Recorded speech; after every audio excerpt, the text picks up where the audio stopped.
Assalamualaikum warahmatullahi wabarakatuh. Apa khabar Puan Seraya? Assalamualaikum warahmatullahi. Patutlah saya bercakap tak jawab-jawab. Rupanya saya lupa on mic. Hmm. Okey. Okey, selamat datang semua pada para menonton Facebook Live. Hari ini kita bersama Facebook Live bersama Pusat Pakar Psikologi Jurudamai dalam topik berkenaan dengan pandemik, kesan emosi kepada kanak-kanak. Okey, Puan Seraya sihat? Alhamdulillah sihat. So, Alhamdulillah. Alhamdulillah sihat.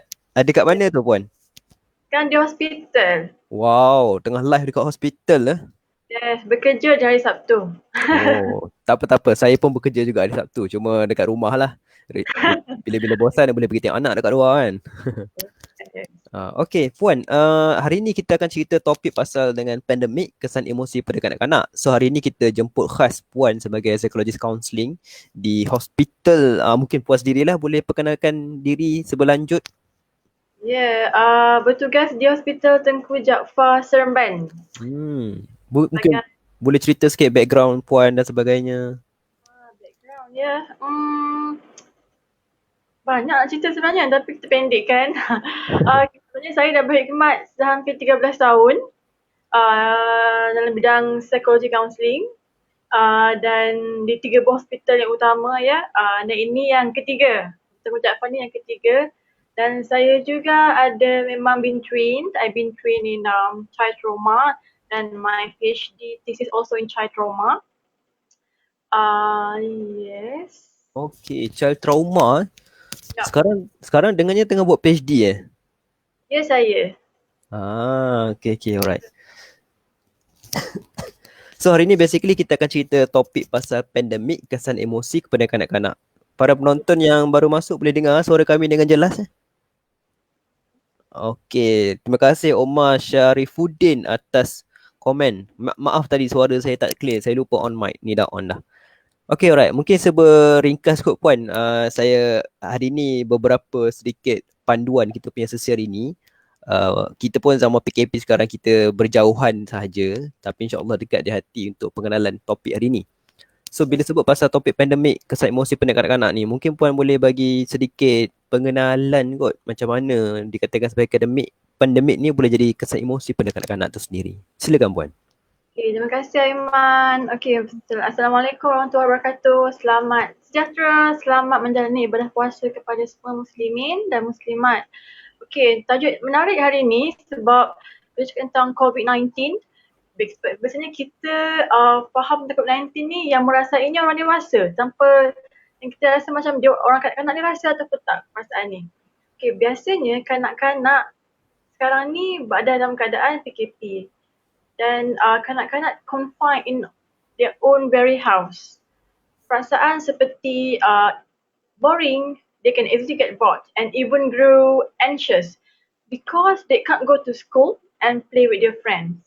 Okay, dan kanak-kanak ni akan merasakan tak ada kebebasan, tak ada peluang untuk bermain kan nature kanak-kanak adalah bermain. Okay, so di sini kita nampak kenapa kanak-kanak cepat rasa bosan dan cepat rasa macam boleh melibatkan rebellious juga, okay, di mana mereka akan rasa macam semua tak boleh buat. Betul? Kita semua macam terhalang. Jadi perasaan ini tanpa kita sedar mengganggu emosi kanak-kanak. Sama ada secara verbal ataupun non-verbal. Usually kalau non-verbal ni mereka suka rebel. Okay, suka macam menyendiri, suka kadang-kadang suka rasa macam lebih suka bersendirian tanpa tanpa kawalan ibu bapa, kurang bercakap. Dan kalau rebel juga mereka akan memberontak dengan cara yang memberi kesan kepada aktiviti harian. Suruh makan tak nak makan, suruh buat kerja sekolah, cikgu bagi pun tak nak buat. Because dalaman mereka itu terdapat banyak perkara yang tak settled, unfinished business.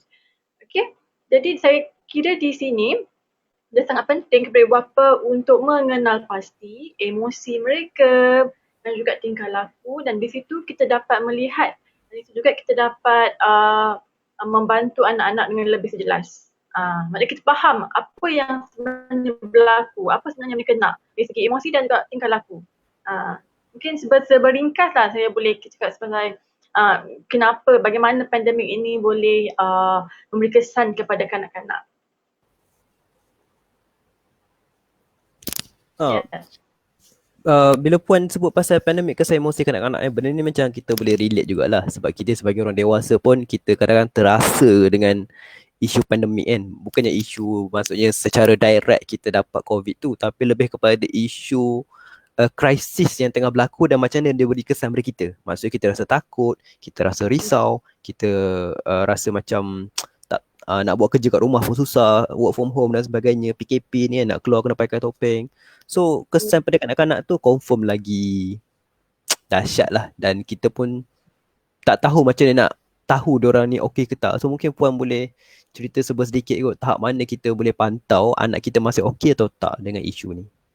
Sebab itu saya cakap tadi, penting untuk ibu bapa mengenal pasti tingkah laku dan juga emosi. Tingkah laku yang kita nampak macam tidak biasa daripada hari-hari yang biasa.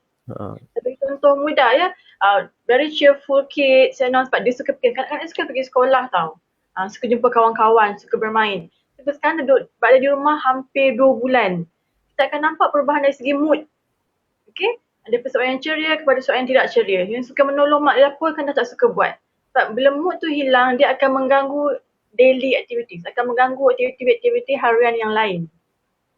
Tu contoh segi emosi dia. Kalau pergi tingkah laku, dia minta dia buat kerja, dia tak nak. Dia can easily get rebel, easily get mad, easily get upset. Because sebab tu kita kata unfinished business, ada benda tak selesai. Jadi, kalau ibu bapa once ibu bapa sudah mengenal pasti, dan penting juga kita kena cuba dekati. Okay, dah kenal pasti, kita dekati, kita tanya mereka. Okay, sekarang ni berlaku sekian-sekian COVID-19. You're not going to school, you can't play with your friend.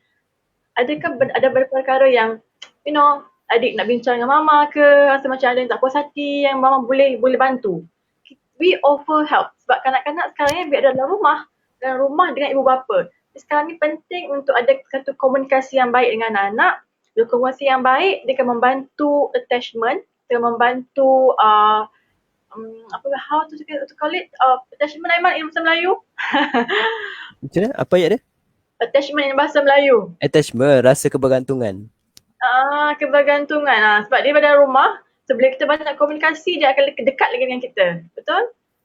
Jadi peluang ni perlu diambil. Penting untuk you kenal pasti dan kemudian dekati anak-anak. Kalau mereka diam, okay, it's okay. Cuba you lukis. Apa perasaan you hadapi sekarang? Tak nak lukis juga, bagi phone. Tak emoji. Apa yang you hadapi sekarang? Apa perasaan you? Kita ibu bapa kena tahu perasaan anak. Kita tahu apa perubahan tingkah laku. Tahu apa tingkah emosi, perubahan dia. Kerana daripada situ pun kita boleh dapatkan idea apa kita boleh buat. Tak boleh macam sekadar mengagak. Kadang-kadang ni dia tak suka kita mengagak tau. Tak suka kita macam memberi penilaian tanpa bertanya. Sebab kita faham kanak-kanak ni bersifat egocentric. Egocentric ni mereka tidak tahu membezakan yang mana yang betul ataupun yang salah. Okay? Yang benar ataupun tak. Kan? Diri mereka pun dia tak boleh nak bezakan. Kerana informasi yang dia dapat daripada orang lain, nak bezakan pula dengan informasi yang dapat daripada ibu bapa. Let us as a parents be the first sources or primary sources to our children. That's very important. I see. So kalau macam contoh kita dah faham budak-budak ni perlu tahu pasal jaga emosi sepanjang pandemik kan. So macam mana pula kita nak dekati mereka, nak cerita yang bahawa contohlah macam budak-budak ni dia tak faham. Macam kita tahulah virus ni bahaya, dia boleh masuk dalam badan kalau kita pegang muka dan sebagainya. Tapi kalau dengan budak-budak, macam dia nak faham bahaya keluar rumah tu? Kadang tanya, apa yang contohlah, sebagai contoh kan, apa yang adik faham tentang apa yang berlaku sekarang? You get the idea first. Bila you dapat the idea, then you can make any, kalau ada kesalahan sikit, you buat correction. Sebagai contoh mudah, kalau tak boleh cakap, apa kita lukis kat sini? Apa yang you rasa, perasaan you? Okay, mendekati satu. Dan yang kedua, you cuba tanya slowly. Okay, apa yang you rasa sekarang? How are you feeling at this moment? Apa yang you paling rindu sekarang? Apa yang masa you nak sangat buat? Biasanya randomly, we ask children, any kids, they will say, rindu nak main dengan kawan-kawan, rindu nak pergi sekolah. Okay, jadi apa yang kita boleh buat di sini, maksudnya kita dah adakan emosi tu. Sebagai contoh, but research been done ya, recently kanak-kanak ni dia fikirkan aktiviti dia. Dia fikirkan rutin dia. Jadi ibu bapa kena gunakan rutin yang dia biasa sebelum pandemik ini, letakkan dalam rumah. Faham tak maksud saya? Biasakan. So structured day, with regular activities, regular meal time and bedtime are important part of keeping your children happy and healthy. That's what I can say. Tu maksud saya tadi, okay, bila kita dah tahu ada budak-budak ni perlukan apa, maksud saya nak ceritakan cerita pasal virus tu. Maksudnya nak bagi tahu dia kalau dia nak keluar dia kena pakai topeng. Kadang dia tanya kenapa tak boleh keluar, kenapa kena pakai topeng. Nak cerita pasal bahaya virus. Macam mana pula? Dia cakap dia nak main kenapa tak boleh keluar. Betul. Penting bapa jangan rasa takut untuk bercerita pasal coronavirus. Sebab sooner or later dia orang akan tahu. Dan perasaan dia lagi berbuat-buat dia nak tanya pasal coronavirus. So dia beritahu, okay, yang baru adalah sekian-sekian dan simptom-simptom dia. Okay, kadang-kadang kita cakap dia bukan macam demam ke? Itu biasanya di hospital. Bukan macam demam ke? Dia simptom macam demam. Gejala tu macam adik demam. Tapi dia akan lebih teruk. Di mana akan rasa macam sesak nafas, tak boleh bernafas, rasa macam sakit bahagian dada, kan? Batuk-batuk. Dan bila kita nak keluar, kena pakai mask. Kenapa kena pakai mask? Sebab dia jangkitan dia boleh, coughing dan juga sentuhan. Kalau anak-anak juga suka tanya juga, budak-budak pun kena ke? Kita boleh bagi contoh-contoh kes-kes yang mana kanak-kanak juga dijangkiti oleh coronavirus. Sebab tu saya kira di sini bapa perlu occupy themselves with factual, fakta-fakta yang penting, dan dengan itu you kena faham macam mana, you kena tahu macam mana you nak olahkan pemahaman you ke dalam bentuk penyampaian kepada kanak-kanak supaya dia nampak fun way untuk you belajar. Okay, penting you kena biasakan juga untuk anak-anak you basuh tangan. Cara tu bagi dia rasa suka. Nak basuh tangan pun kadang-kadang terasa macam basuh macam tu je kan. Tapi cara yang menarik yang kita boleh guna adalah dengan sambil 20 saat tu sambil you basuh tangan. Contoh kata kat dia, lepas you keluar pada rumah, lepas you bersentuh dengan benda di luar, batuk, you kena basuh tangan. Cara nak basuh tangan, dia rasa nampak macam menarik dan rasa macam nak sentiasa basuh tangan. 20 saat sahaja kan. So you punya buat dalam bentuk lagu, contohnya lagu Happy Birthday ke, Twinkle Little Star, like Twinkle Twinkle Little Star, Step all the seven sampai habis. Kalau saya menyanyi hujan pula nanti. Kan? Jadi antara cara yang kita boleh buat. Sebab again kanak-kanak suka belajar dalam keadaan yang fun. Nak tanya benda yang tidak pasti, kita pun boleh cakap. Biasanya contohnya soalan bila nak boleh balik sekolah. Betul? Okay. Itu masih belum pasti lagi. Tapi bagaimanapun mak akan sentiasa beritahu adik perkembangan semasa. Yang penting kita kena pastikan anak-anak mendapat info primary source daripada kita dulu. Supaya mereka lebih memahami, supaya mereka lebih rasa ada kepercayaan di situ, maklumat di situ adalah sahih. Macam tu. I see. Okay, thank you Puan. Mungkin sebelum tu sementara Puan duk berkongsi, kita ada terima soalan juga. Okay. Ada juga cadangkan kat bawah apa ni, sambil cuci tangan tu lagu Didi and Friend pun ada kan. Didi and Friend, you buat 7 step. Anak lagi suka nak basuh tangan sebenarnya. Bagus, thank you for the suggestion. Itulah sepatutnya Didi and Friend kena buat macam kan sebanyak kan yang lagu yang famous kan lagu mengantuk kan. Sepatutnya dia kena buat lagu sempena COVID ni, sempena ada lagu yang cerita pasal cara basuh tangan kan. Saya pun tak tahu lah kan. Idea lah. Omar and Hana ke, bolehlah lagu-lagu tu buat macam basuh tangan. So it's a fun way to learn. That's so very important. Okay, kadang-kadang yang fun kan, yang menarik, yang buat ceria, cheerful. Ya. Kita ada soalan daripada Puan Jimmy. Apakah rawatan atau terapi untuk anak tunggal yang beremosi secara mendadak semenjak PKP? Anak tunggal. Berapa umurnya Puan? Boleh saya tahu? Sebab kita ada tiga peringkat umur ya yang kita perlu what we should expect from these three stages. First, young children. Young children yang di bawah umur 7 dan ke bawah. Okay. Simptom anxious dia kita nampak di sini adalah seperti takut untuk bersetuju.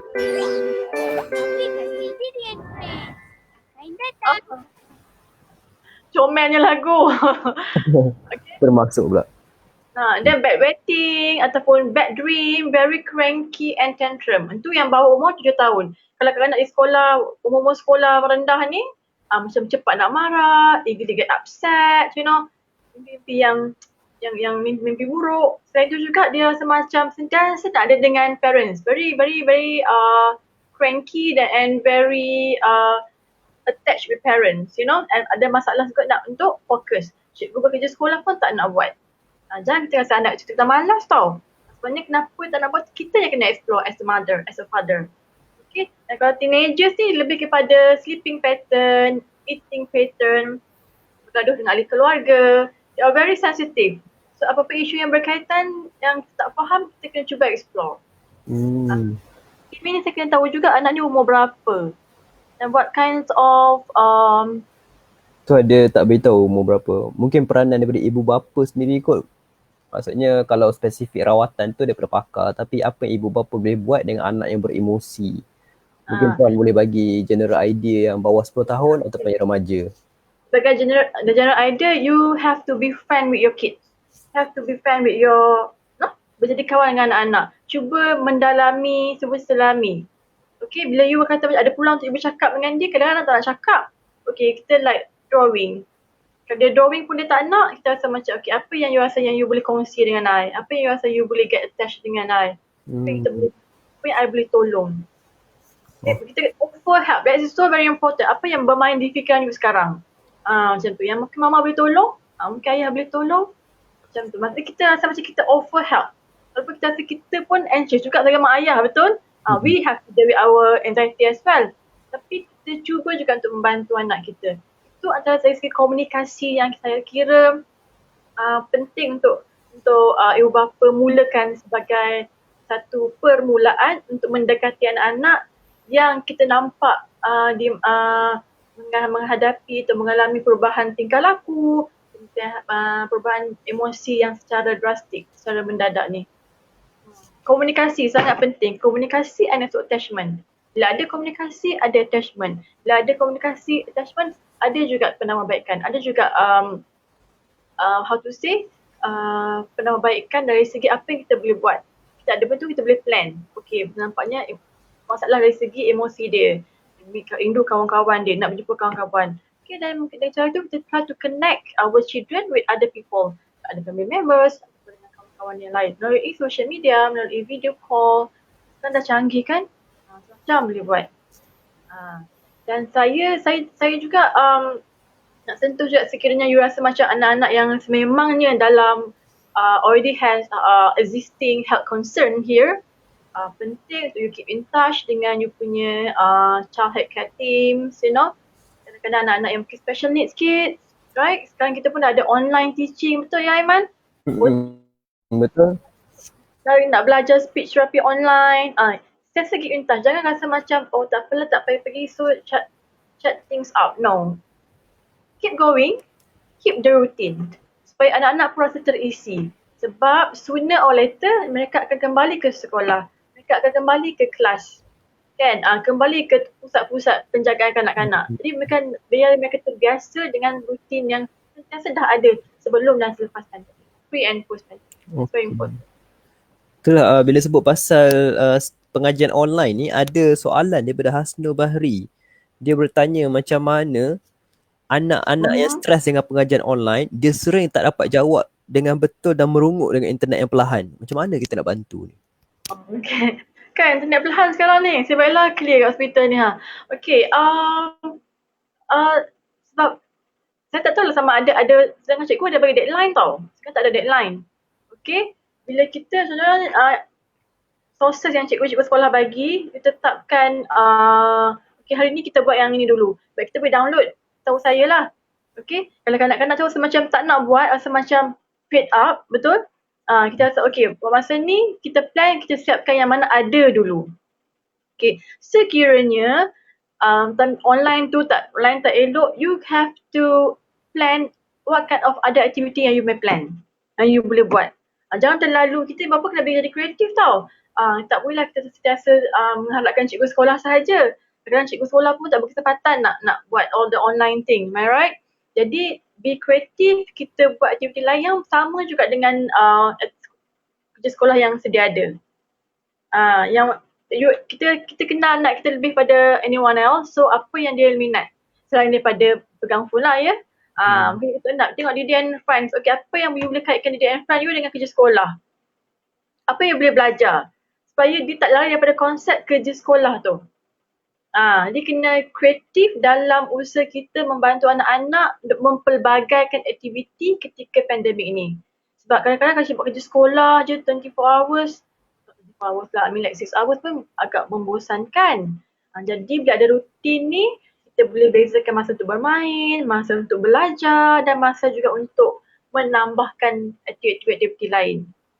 Sekarang anak-anak pun dah pandai memasak saya kira ya, musim-musim pandemik ni. Dah boleh bantu YouTube kan, untuk membantu mak ayah juga, buat jual-jual buka puasa pun boleh. Skill tu kena ada. Kita kata alah kena masak. Apa-apa je skill yang membantu menjana kreativiti anak-anak, go ahead. Tak kisahlah melukis, mewarna, main congkak ke, batu seremban ke, whatever it is, kurang-kurangnya mereka terisi. Sebab ni yang membantu mereka untuk sentiasa rasa macam happy, mengurangkan rasa macam anxiety tu. Anxiety di dalam kanak-kanak ni kadang-kadang mereka kurang tak pandai lah. Kanak-kanak ni cara dia nak express emosi dia dalam bentuk tingkah laku. Tingkah laku is how, the behavior is how they communicate their emotion. You kena lihat di situ. Dia tak cakap, mak saya stress, mak saya anxious, mak saya rasa resah. Dia tak cakap macam tu. Kita yang kena pantau, kita yang kena nampak perubahan dia. Betul. Dia tak faham term-term anxious semua tu kan. Yes. Tapi macam dia tak faham term tu, dia tak tahu tu benda tu apa. So, kanak-kanak ni kan, Aiman pun tahu kan, you're psychologist yourself. So, dia faham satu tu je. Dia belum fasa dia untuk dia explore further. It's come to thought thinking. Macam tu. So, kita yang kena selitkan elemen-elemen kreativiti, elemen untuk kemahiran dan pemikiran kepada anak-anak. Cuma nampak macam mudah kan, tapi anak-anak ni perangai dia macam-macam. Itulah, lain anak lain perangai kan. Lepas tu, kalau kita kreatif, kita sekarang musim-musim macam ni pun banyak, dengan online pun banyak, kita akan jadi lebih baik. Keadaan akan lebih tenang. Sebab if you confine at home, do all the homework, memang akan bosan nanti. So be creative, that's very important. Tu bila sebut pasal anak yang gelisah, yang kalau anak apa-apalah jenis-jenis masalah yang berlaku kan. Macam mana pula kalau anak-anak yang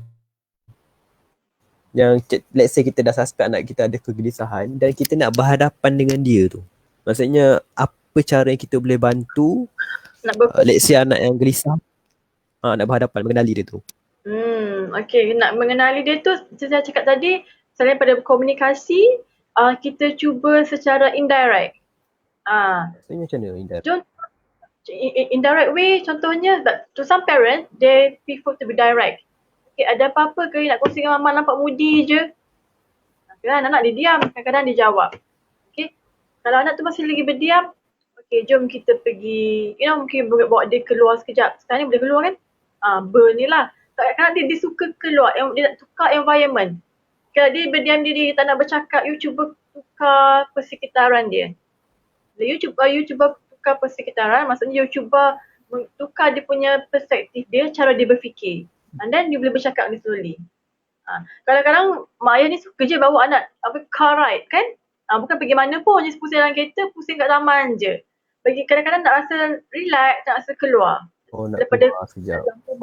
Sebab kita sekarang ni masih lagi terikat dengan PKP, CMCO kan. Jadi agak terhad untuk kita keluar. Ni bila orang kita, okay, jom kita sembang, apa nak cerita dengan mama. Benda-benda macam tu. Sebut mama je kan, ayah tak ada peranan ke? Ayah sekali lah. Macam tu. Okay, alright. Kita ada soalan daripada penonton. Ada yang tanya pasal bebanan kerja.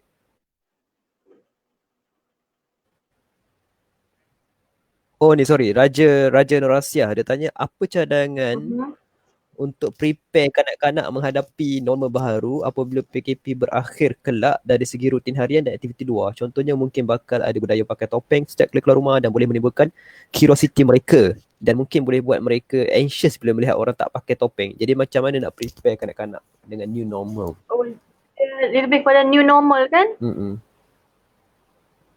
Okay. Alright. So sekarang ni bila kita berada dalam rumah, penting untuk kita biasakan new normal kepada anak sebelum dia orang keluar lagi. Okay, saya bagi anda contoh mudah di sini adalah pemakaian mask. Anak-anak kata, kenapa kena pakai mask? So we have to explain. Sebab sekarang ni pandemik ni kita kena beritahu anak penuh dengan ketidakpastian. Kita tak tahu lagi bila akan berakhir. Dan orang di sekeliling kita mungkin ada yang kita tak tahu. Satu, dan kita sentiasa kena pakai mask sebagai protection. Kenapa kena pakai mask? Satu, kalau orang batuk mungkin akan dapat jangkitan. Sentuhan-sentuhan daripada orang lain. Walau bagaimanapun janganlah sampai kita rasa macam anak kita jadi macam paranoid pula. Kena beza kat situ tau. Tak nak dia orang takut sampai dia paranoid. Nak jumpa orang tersentuh sikit pun dah dia macam marah, dia semacam nak menangis. Tu kanak-kanak. Dia very sensitive. Okay? Dan yang kedua, peranan ibu bapa dalam usaha kita untuk biasakan anak dengan maklumat-maklumat yang sahih, maklumat yang penting untuk dia faham. Okey, kalau kita nak explain tentang sentuhan-sentuhan selamat dan tak selamat ke sebagainya, dengan cara yang kanak-kanak lebih faham, cara yang lebih mudah untuk dia faham. Dan yang ketiga juga, dalam rumah itu rutin harian dia, sebab tu kita kena biasakan daily activities dia, daily routine dia, kebiasaan dia, keutamaan dia, apa yang dia perlu buat. Sebab you dah kena susun tau, you dah kena susun apa yang you expect from after this pandemic. Especially bila dia dah pergi sekolah. Tetap pergi sekolah pun apa yang you perlu prepare sebelum pergi sekolah. Pergi sekolah pun dia lagi banyak precautions dia sebab ramai kan, melibatkan ramai. Sebab yang pentingnya you kena tahu untuk sentiasa bercakap dengan anak, sentiasa buat biasakan anak untuk berhubung dengan orang-orang luar supaya dia nanti bila dia keluar dia tak rasa macam dia dah keluar daripada gua ke atau daripada tempat yang tersembunyi dan sebagainya. Supaya maklumat tu sejelas.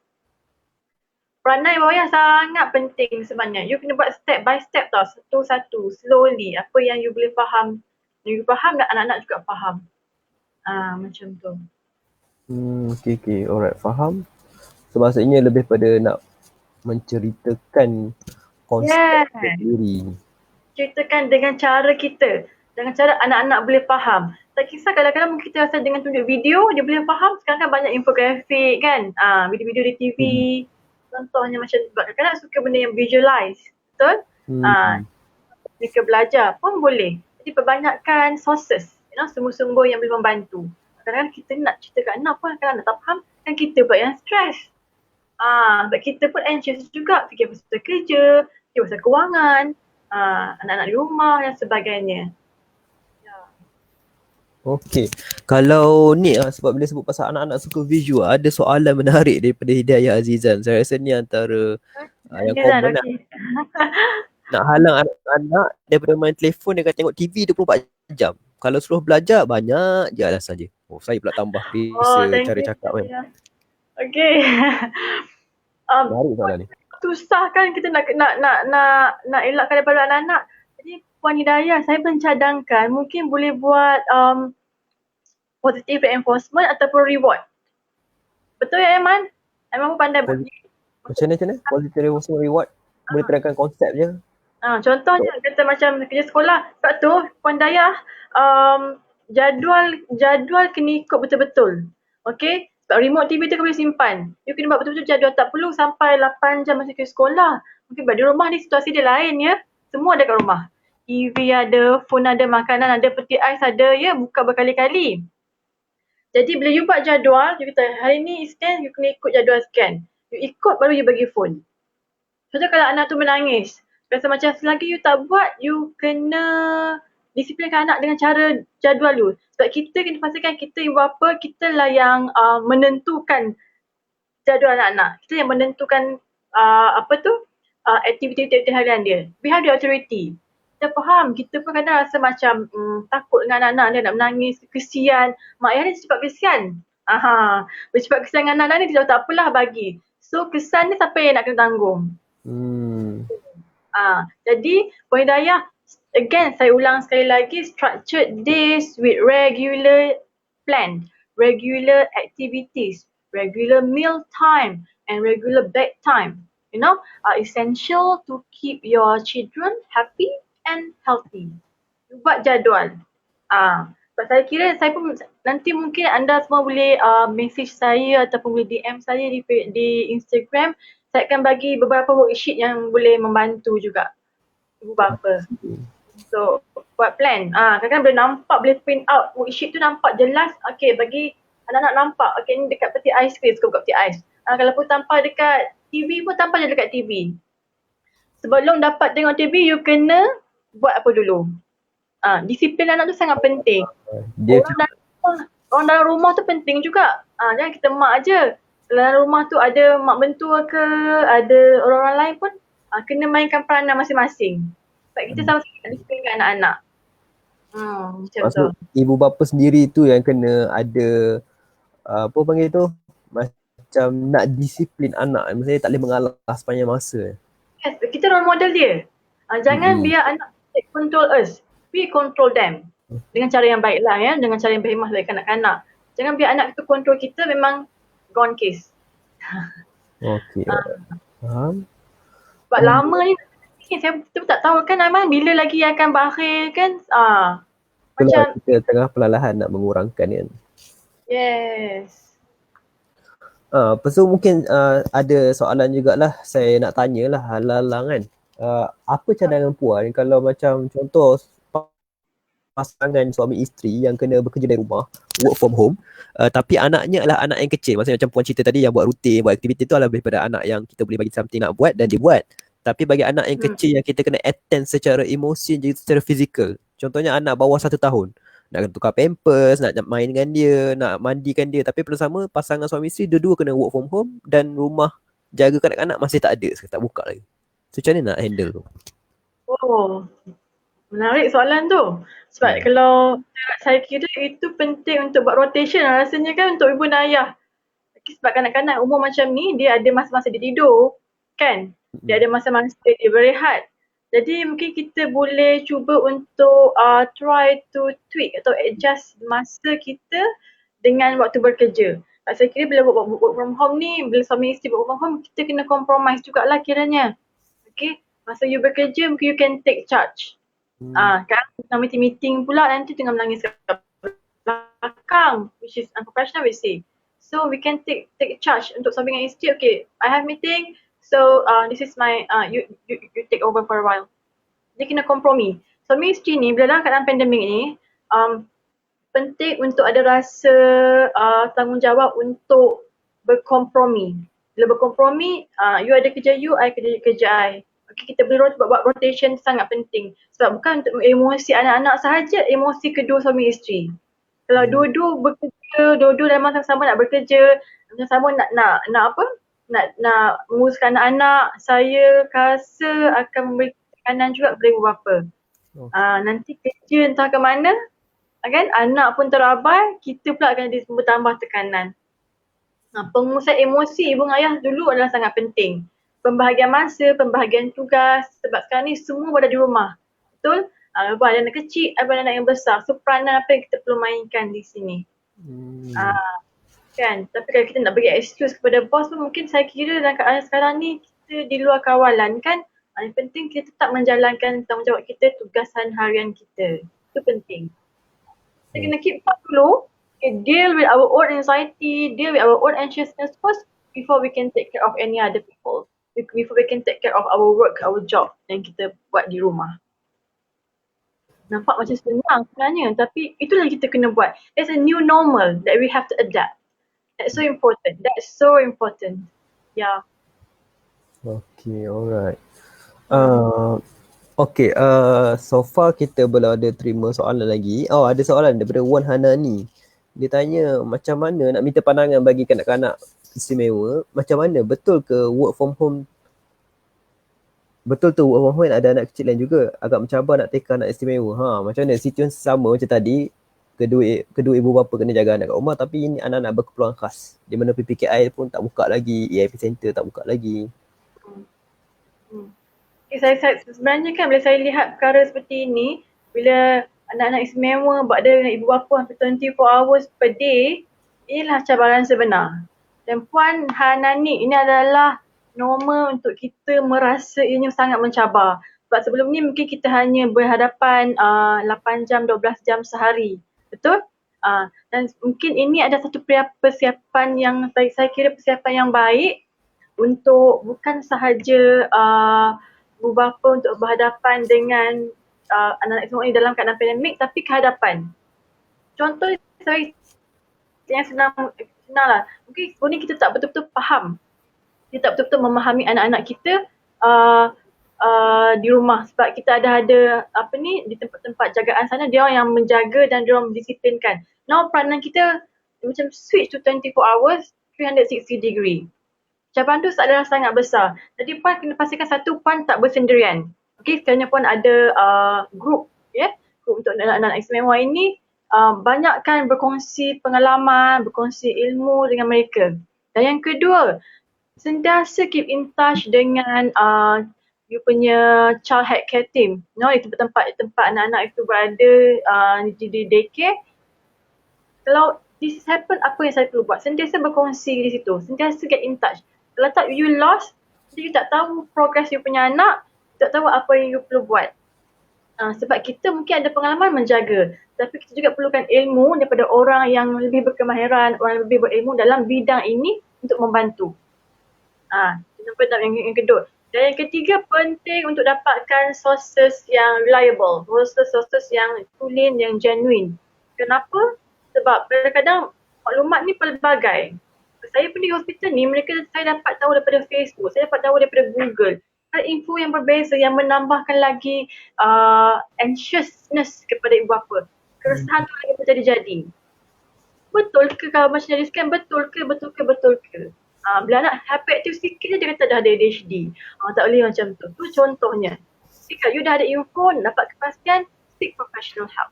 Sekarang sebenarnya ada online, you cuba. Okay? Dan be sensitive to any trigger.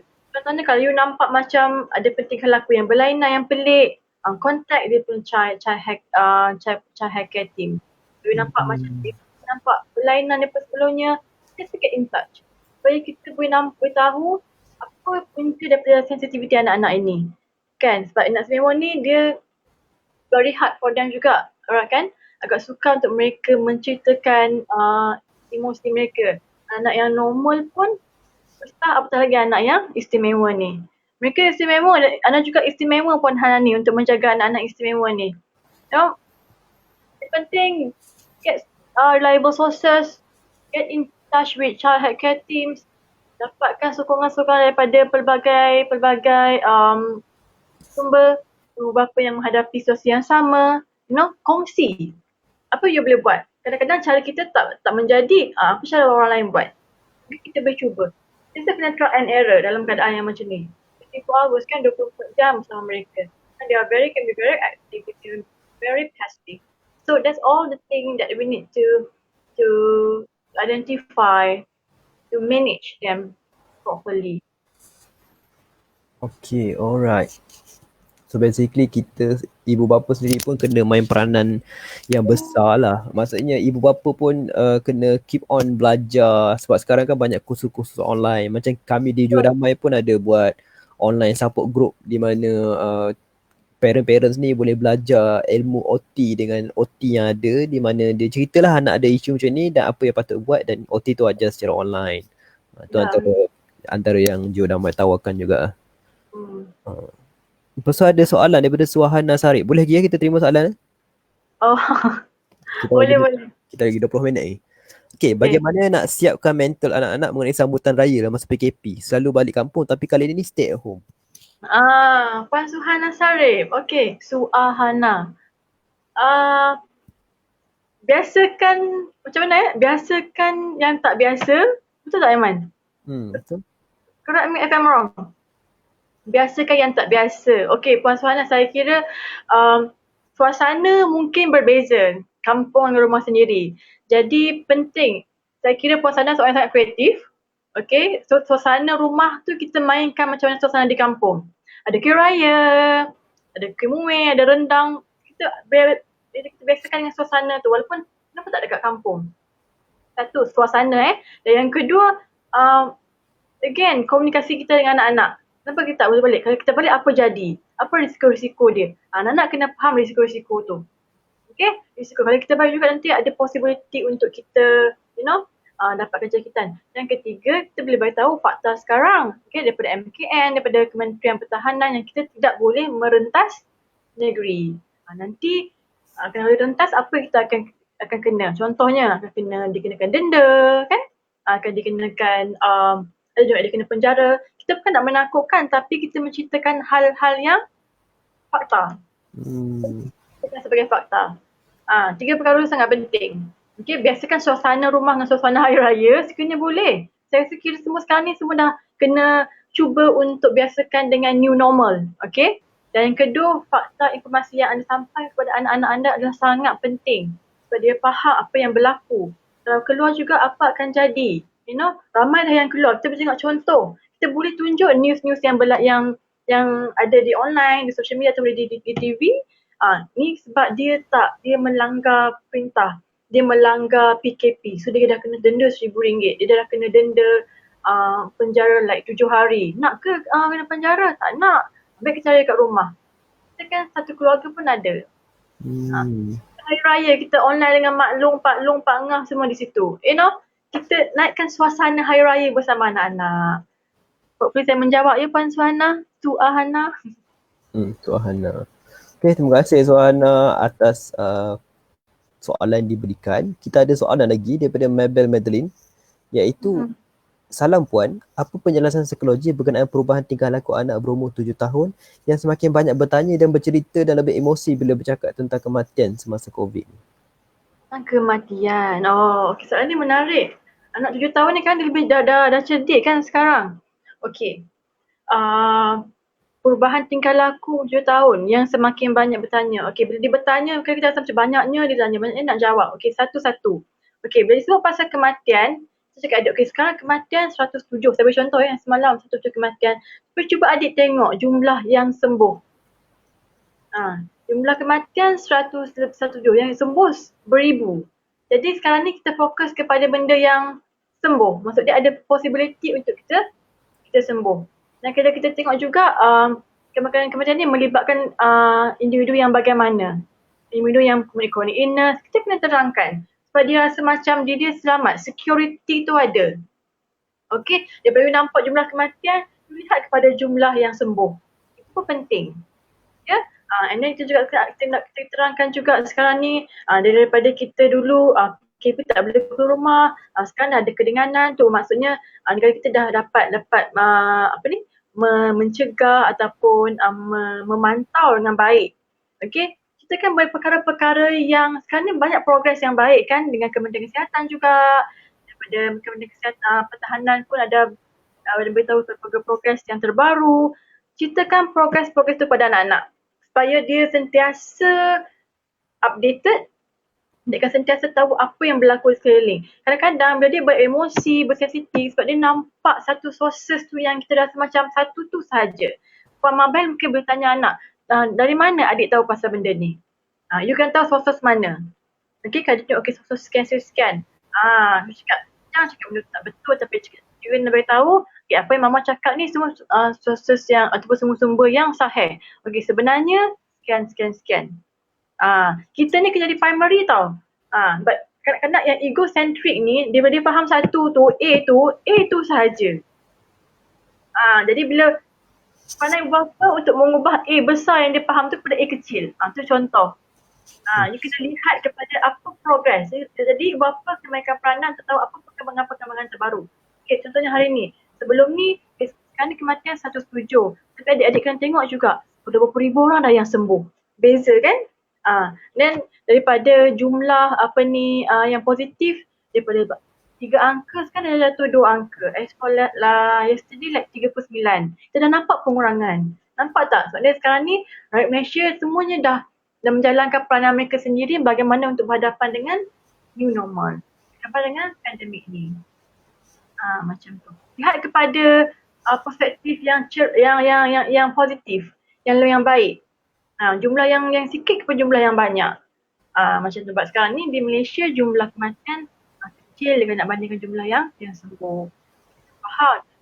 Yang juga kita lihat mereka yang lebih banyak komplikasi, berbagai emas, pelbagai penyakit yang lain dan diserang oleh COVID-19.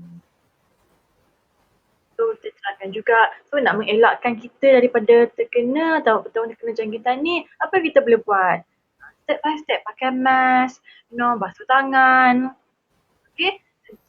Tidak mendedahkan diri kepada aktiviti-aktiviti yang melibatkan ramai orang, tak boleh pergi mall selalu, kalau pergi pun bayar mama je pergi atau ayah je yang pergi, macam tu. Supaya kita boleh cuba try to tailor the positivity in their emotion. Slowly. Yang penting kita kan tahu mana sumber dia orang dapat dan kita juga perlu mendapatkan sumber-sumber yang pasti sebelum kita menceritakan kepada anak-anak. 7 tahun bagus dia bercerita dan bertanya.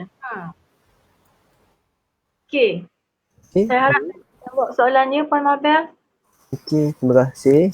Pada penonton kalau ada nak bertanya lagi boleh tanya kat bawah. Tapi mungkin pada Puan Suraya pada topik kita hari ni, mandangkan masa dah tak banyak, mungkin Puan Suraya boleh bagi macam a bit kata-kata terakhir atau benda yang kita boleh simpulkan balik dalam isu pandemik ni macam mana, ataupun pesanan terakhir Puan kepada ibu bapa dalam keadaan berkaitan dengan emosi kanak-kanak sebab pandemik ni. Alright, first of all, yang penting remain calm, okay, kekal tenang dan pasti. Dan pasti ni maksud dia macam kita tahu apa yang berlaku, kita tahu apa yang kita buat dan kita tahu apa yang kita sampaikan kepada anak-anak, yang pertama. Okay, yang kedua, keep as many activities, routine as possible so that your kids, your children will feel occupied. Okay, isikan masa-masa dengan pelbagai aktiviti supaya anak-anak rasa terisi, tak ada rasa bosan. Bila bosan dia cik nak pegang phone semata-mata, cik nak tengok TV sahaja. Okay, plan the activity. Okay, dan bantu anak-anak kita untuk dalam keadaan terkawal dari segi emosi, dari segi tingkah laku. Dan penting juga untuk kita berhadapan atau kena pasti emosi kita sendiri sebagai ibu bapa. Sebab kadang kita fikir pasal anak kita tak fikir pasal kita sendiri. Sebab bila kita pun anxious, kita pun stress, cara penyampaian kita kepada anak-anak tu akan jadi macam tak sampai. You know what I mean? Sebab kita pun nampak tekanan, kita pun nampak tidak pasti dengan apa yang berlaku. Okay? Yang paling penting saya nampak di sini adalah allow your child to talk about their worriness. Kalau anak nampak kerisauan tu, beri mereka peluang untuk bercakap. Kerana itu kena faham ya, anak sekarang ni dia hanya ada kita sahaja. Dalam rumah ada ayah, ada ibu, ada sibling yang lain. Okay, so sumber maklumat dia, tempat dia nak bercakap, nak berkomunikasi, nak beraktiviti adalah semua dengan kita. Okay, supaya dengan itulah nak dekatkan lagi, bila ada komunikasi, ada attachment. So secara hikmah yang baiknya, kita gunakan PKP ni, pandemik yang berlaku ni, membantu untuk mengeratkan lagi hubungan kekeluargaan. Dan seterusnya, dapatkan info-info yang sahih, seek professional help if you need. Now we have a lot of online support group, right, to help caregivers, parents and also children dealing with this pandemic. It's so important. Dan juga untuk kena faham, you are not alone. Okay? Yeah, we're all here to help you. So us here in Jiwa Damai as well. And anda juga boleh terus bertanya soalan kepada saya, boleh DM kepada IG saya atau bertanya kepada pihak Jiwa Damai sendiri untuk berkongsi ilmu, pengalaman. Dan saya pun boleh kongsi juga beberapa worksheet yang saya dapat daripada workshop yang saya join yang berkaitan dengan kanak-kanak. So kita boleh berkongsi ilmu. So jangan rasa anda bersendirian. You are not alone, okay? All parents. Thank you. Okay, alright. Terima kasih Puan atas perkongsian. Terima kasih juga atas luangkan masa sama-sama kita hari ini. Saya percaya para penonton dapat macam-macam lah pengalaman dan juga perkongsian daripada Puan. Terima kasih sekali lagi. Ya, sama. Terima kasih for having me. Thank you for having me. And terima kasih semua. Selamat menjalani ibadah puasa. InsyaAllah Puan. Terima kasih. Selamat puasa juga. Sekejap lagi azan asar. Bukannya maghrib lagi. Ya. Okay. Okay, Alright. Assalamualaikum. Okay. Assalamualaikum warahmatullahi wabarakatuh. Okay, jadi pada mereka yang menonton, terima kasih pada yang datang sesi hari ini. Basically program kita hari ini Facebook Live daripada Pusat Pakar Psikologi Jiwa Damai kerjasama sama dengan Autism Malaysia. So kalau ada sesiapa yang memerlukan konsultasi ataupun memerlukan sebarang bantuan atau coaching system ataupun support group, nak bantu anak ataupun nak join support group, macam mana nak belajar teknik handle anak, nak ajak anak toilet train ataupun nak hantar anak EIP, boleh hubungi Pusat Pakar Psikologi Jiwa Damai. Boleh je message ataupun nombor kami di jiwadamai.com ataupun boleh email ke official@jiwadamai.com atau hubungi apa saja cara.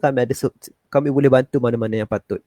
Dan kami juga ada melancarkan EIP, dah start dah sebenarnya, EIP edisi penjarakan sosial, di mana EIP kami memang sangat menjaga jarak. Setiap satu sesi hanya satu kanak-kanak jadi dibenarkan, dan OT pun pakai full personal protective plate, saya pun lupa, PPE.